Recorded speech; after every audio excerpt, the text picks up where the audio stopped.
Good morning students, তোমরা সবাই কেমন আছো? ভালো আছো? বাহ, হ্যাঁ আমিও খুব সুন্দর আছি। তো আজকের এই ক্লাস শুরুর আগে আমরা একটা খুব সুন্দর মজার খেলা খেলবো, ঠিক আছে? তো খেলাটা হচ্ছে, আমি তোমাদেরকে বলবো তোমরা তোমাদের হাত দেখাও। কোনটা তোমাদের হাত বলো তো? আচ্ছা, কি বলছো অয়ন, কোনটা তোমার হাত বলো? এইটা। আচ্ছা অঙ্কন, এইটা। বাহ। আচ্ছা হ্যাঁ, তুমি তোমার হাত দেখাও। ওইটা। বাহ, ভেরি গুড।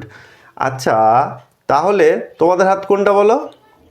আচ্ছা, এবার তোমরা আমার হাত বলো তো কোনটা? কোনটা বলছো? ওইটা। বাহ, তাহলে এই যে তোমরা, আমি যখন তোমাদেরকে বললাম যে তোমাদের হাত দেখাও, তোমরা হাতের উপর দিয়ে বললে স্যার এইটা আমার হাত। আর আমি যখন বললাম তখন তুমি এইভাবে আঙুল দিয়ে বললে স্যার ওইটা আপনার হাত। তাহলে এই যে তোমার হাত, তখন তুমি এইটা বললে, আর আমার হাত দেখানোর সময় আঙুল দিয়ে ওইটা কেন বললে জানো? জানো না? একদম ঠিক। আজকে আমরা এইটা নিয়েই আলোচনা করব। আজকের আলোচনা আমরা করব দুই ভাইকে নিয়ে। খুব সুন্দর দুই ভাই। একটা ভাইয়ের নাম হচ্ছে কি বলতো? একটা ভাইয়ের নাম হচ্ছে দিস, আর আরেকটা ভাইয়ের নাম হচ্ছে THAT, দ্যাট। একটা ভাইয়ের নাম দিস আর একটা ভাইয়ের নাম হচ্ছে দ্যাট। একদম ঠিক ধরেছ। এই দুই ভাইয়ের মধ্যে কিন্তু একটা খুব সুন্দর খেলা হয় এদের দুই ভাইয়ের মধ্যে। সেই খেলাটা কি জানো তো? এই দুই ভাইয়ের মধ্যে একটা ভাই, এই যে দিস ভাইটা আছে না, এই দিস ভাইটা মায়ের খুব কাছে থাকে, আর দ্যাট ভাইটা মায়ের থেকে একটু দূরে থাকে। বুঝতে পারলে না? ঠিক আছে, আমি বলছি। দেখো, তোমাদেরকে যখন বললাম যে তোমরা তোমাদের হাত দেখাও, তখন তোমরা হাতের উপর হাত রেখে বললে স্যার এইটা আমাদের হাত। তাহলে এই যে এইটা বলছো, এই কাছের, দেখো এই হাতটা, তোমার হাতটা তোমার কাছে আছে তাই বললে এইটা। আর তোমাদেরকে যখন বললাম আমার হাত দেখাও, তখন তোমরা আঙুল দিয়ে বললে ওইটা। তার মানে কি, আমার হাতটা তোমাদের থেকে দূরে আছে। কি বললাম বুঝতে পেরেছো? তাহলে যখন তুমি তোমার হাত দেখালে তখন কাছে আছে, সেই জন্য তুমি বললে এইটা। আর দিস মানে হচ্ছে এইটা, ঠিক আছে? দিস মানে হচ্ছে এইটা বা এই। আর দ্যাট মানে হচ্ছে কি বলতো? ওই, ওইটা। মানে তুমি আঙুল দিয়ে দেখালে ওইটা হাত। তো এটাই হচ্ছে আজকের আমরা আলোচনা করব, বা আজকে আমরা দিস এবং দ্যাট সম্পর্কে জানবো। কি সকলে বুঝতে পারলে? তো দেখো, আমরা যখন একটা জায়গায় দাঁড়িয়ে আছি, ধরো এইটা আমাদের একজন, আমরা দাঁড়িয়ে আছি, ঠিক আছে? আমাদের এইখানে একটা সুন্দর বই খোলা আছে, এখানে একটা বই খুলে রাখা আছে, আর এই দূরে একটা ফুটবল রাখা আছে। তাহলে এই ছেলেটার কাছ থেকে, এই বইটা কি হচ্ছে? অনেক কাছে আছে। আর এই ছেলেটার কাছ থেকে এই বলটা কি হচ্ছে? দেখো, অনেকটা দূরে আছে। তো যখন এই ছেলেটা এই বইটাকে বলবে, তখন কি বলবে? যে দিস ইজ এ বুক। তখন সেই ছেলেটা কি বলবে?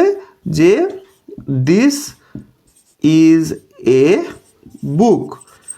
আর যখন ওইটা বলবে, তখন বলবে দ্যাট ইজ এ বল। অর্থাৎ সেই ছেলেটা কি করবে? যখন কাছে, বইটা যখন ছেলেটার কাছে আছে, তখন সে কি বলল? যে দিস ইজ এ বুক। আর ওই বলটা দেখো ছেলেটা থেকে অনেকটা দূরে আছে, তখন সেই ছেলেটা কি বলল? যে দ্যাট ইজ এ বল। তার মানে তোমরা একটা জিনিস মাথার মধ্যে সবসময় রাখবে, যে আমাদের কাছাকাছি যে জিনিসটা থাকবে, সেই কাছের জিনিসটার জন্য আমরা ব্যবহার করব দিস। আর আমার থেকে যেটা অনেক দূরে চলে যাবে, সেটার জন্য আমরা ব্যবহার করব কি? দ্যাট। যেমন তোমাদের বই অনেক ছবি আছে, দেখো তোমাদের বই, দেখো প্রথমে একটা ছবি আছে, সবাই দেখছো তো, বইয়ের দিকে তাকাও, দেখো একটা ফুলের ছবি আছে, আর দুই প্রান্তে দুটো মেয়ে আছে।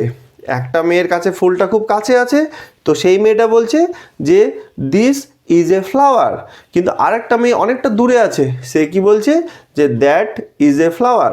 তার মানে যার কাছ থেকে ফুলটা কাছে আছে সে বলবে কি? দিস। আর যার কাছ থেকে দূরে আছে সে বলবে কি? দ্যাট। যেমন আমরা আমাদের কাছে যেমন কি আমার কাছে দেখো এই বোর্ডটা দেখো আমার খুব কাছে আছে, তাহলে আমি কি বলবো যে দিস ইজ আ বোর্ড।